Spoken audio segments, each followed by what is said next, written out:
a fait vibrer les supporters. C'est la Fatou Sissé. Oui, dès l'annonce du décès de Salif Keita Domingo, des messages de condoléances affluent de tous les côtés pour rendre hommage à l'illustre disparu.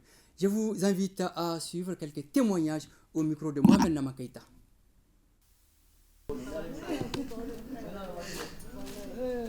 Et lui et moi, on a été sélectionnés ensemble, Salif et moi, au tout début des années 63-64. On a joué ensemble en équipe nationale quelques matchs. Et c'est un ami, on a partout on voyageait. À la maison des jeunes, quand on préparait les matchs internationaux, on dormait les ligues côte à côte. Et partout où on voyageait, on dormait dans la même chambre d'hôtel. C'est une grosse perte pour moi. On a été très proches. Et même nos femmes sont devenues des amies. Et c'est une grosse perte pour la nation malienne. Parce que, à mon avis, il fait partie des plus grands joueurs de l'histoire du football mondial. C'est avec beaucoup de tristesse que j'ai appris son décès.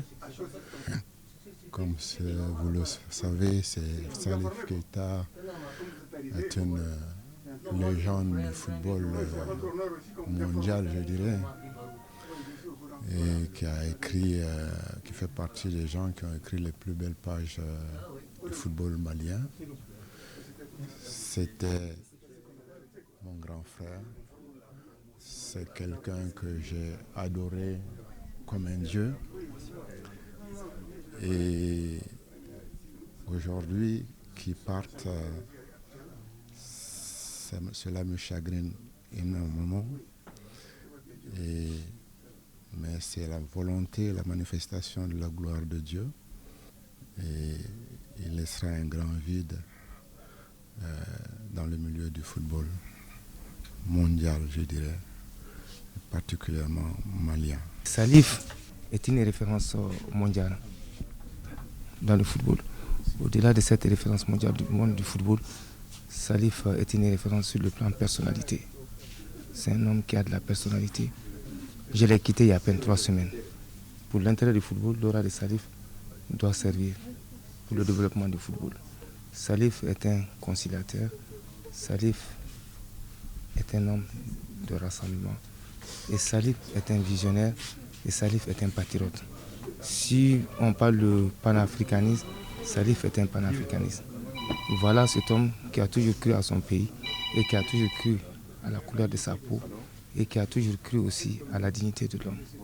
Et ça, je retiens à cet homme de cette grande valeur et qui dépasse même le monde du football. On a été au gouvernement ensemble. Il était le ministre en charge de la promotion des entreprises privées. Les gens oublient ça facilement, mais ce qu'il a fait pour la promotion des entreprises, on a oublié parce que c'était un entrepreneur. L'hôtel Mandé, c'était une référence. Au-delà de ses propres activités personnelles, il a été ce que vous savez, un grand footballeur. Mais pas simplement un grand footballeur, une référence pour toute l'Afrique. Les gens pensent que c'est un monument, mais non, c'est plutôt un patrimoine.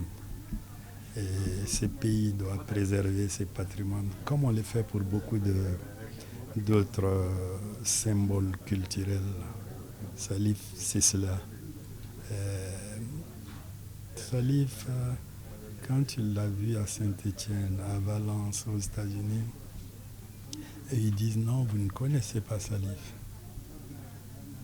Quand vous voyez Salif s'entraîner, quand il est devenu professionnel, quand vous voyez Salif dans son élément, c'est une toute autre dimension.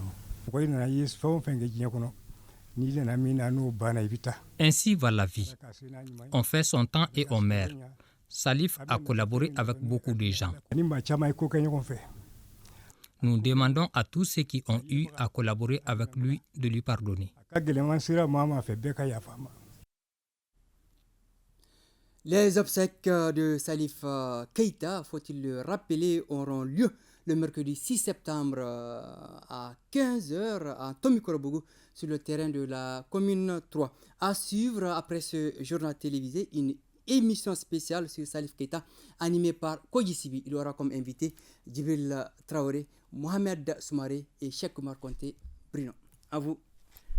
Merci beaucoup, Srakato, pour toutes ces informations. Suite au décès de Salif Keita Domingo ce samedi, des communiqués sont parvenus à notre rédaction. L'initiative pour la refondation du Mali et Faran Kaouli présente leurs condoléances les plus émues à la famille, aux proches, au monde sportif et à toute la nation malienne durement éprouvée par ce rappel à Dieu du footballeur international Salif Keita, que son âme repose en paix.